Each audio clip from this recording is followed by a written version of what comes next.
Hello मित्रों, आज આપણે ડ્રાઇવિંગ લાયસન્સનું ફોર્મ ભરતા શીખીશું। તો સૌથી પહેલાં આપણે પરિવહન સેવા લખીને આપણે સર્ચ કરીશું।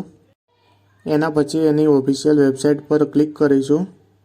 એની ઓફિશિયલ વેબસાઇટ ચાલુ થયા પછી ઓનલાઈન સર્વિસમાં ડ્રાઇવિંગ લાયસન્સ રિલેટેડ સર્વિસ પર ક્લિક કરીશું। એના પછી એનું અલગ પોર્ટલ ખુલશે એક। એ પોર્ટલમાં આપણે ગુજરાત સિલેક્ટ કરીશું। ગુજરાત સિલેક્ટ કર્યા પછી આપણે अंदर एक नवू इंटरफेस खुलशे। ए इंटरफेस में आपणे एप्लाय फॉर लर्निंग लायसन्स पर क्लिक करीशुं। एना पर क्लिक कर्या पछी आपणे एक नवू इंटरफेस खुलशे।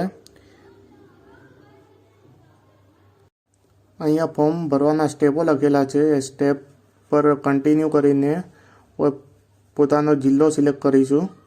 तो अहींया बनासकांठा सिलेक्ट करीशुं अमे। ત્યારબાદ સબમિટ। પછી નીચે તમારા જિલ્લામાં જેટલી આઈટીઆઈ હોય એ આઈટીઆઈ આવી જશે, જ્યાં તમારે લર્નિંગ લાયસન્સ માટે ટેસ્ટ આપવા જવું પડશે। તો અહીંયા હવે સિલેક્ટ કરવાની રહેશે। અહીંયા અમે ભોયણ સિલેક્ટ કરીશું। પછી કન્ટિન્યુ પર ક્લિક કરીશું। પછી એક મોબાઈલ નંબર લખવાનો આવશે, તે મોબાઈલ નંબર લખવાનો રહેશે। તે ઓટીપી લખીને પછી તેના પર કન્ટિન્યુ કરશું એટલે આવું નવું ઇન્ટરફેસ ખુલશે। તેમાં તમારે અહીંયા આરટીઓ બનાસકાંઠા લખવાનું રહેશે। તમારે ઓટોમેટિક આવી જશે બધું। અહીંયા પછી ફર્સ્ટ નામ, મિડલ નેમ, લાસ્ટ નેમ લખવાનું રહેશે, જેમનું ફોર્મ ભરવાનું હોય તેમનું। પછી નીચે ફાધર નેમનું ફર્સ્ટ નેમ, મિડલ નેમ ને લાસ્ટ નેમ। પછી મેલ, ફિમેલ, જન્મ તારીખ, જન્મ સ્થળ, city, qualification, email ID, blood, emergency mobile number એ બધું લખવાનું રહેશે। હોય તમારે એડ્રેસ લખવાનું રહેશે, પ્રેઝન્ટ એડ્રેસ એન્ડ પરમાનન્ટ।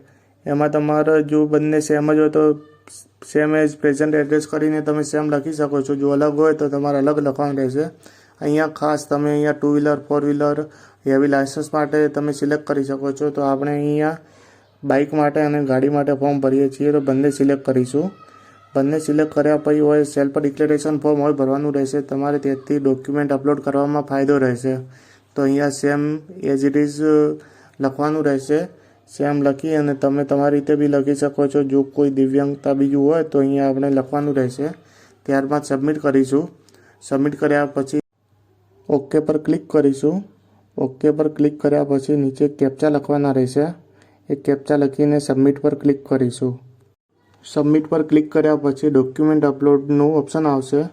એનામાં તમારે એજ પ્રૂફ ને એડ્રેસ પ્રૂફ અપલોડ કરવાનું રહેશે। એજ પ્રૂફમાં તમે LC, passport, LIC policy, voter ID card વગેરે તમે અપલોડ કરી શકો છો। અને એડ્રેસ પ્રૂફમાં બી તમે Aadhaar card, PAN card, learning licence વગેરે તમે અપલોડ કરી શકો છો। અપલોડ કર્યા પછી તમારે નેક્સ્ટ પર ઓપ્શન આવશે, તેના પર ક્લિક કરવાનું રહેશે। પછી તમારે અપોઇન્ટમેન્ટ લેવાની રહેશે। અપોઇન્ટમેન્ટ પર ક્લિક કરવાનું। હાલ સર્વરનો ઇસ્યુ એટલા માટે એરર આવે છે।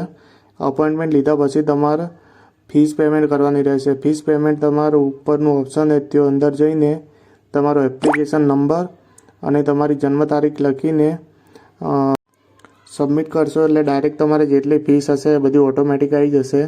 પછી બેંકમાં તમારો એસબીઆઈનું ઓપ્શન આવશે। પછી કેપ્ચા લખી પે નાઉ પર ક્લિક કરવાનું રહેશે। આવી રીતના તમારું ફોર્મ ભરાઈ જશે। આવા વિડીયો જોવા માટે યુટ્યુબને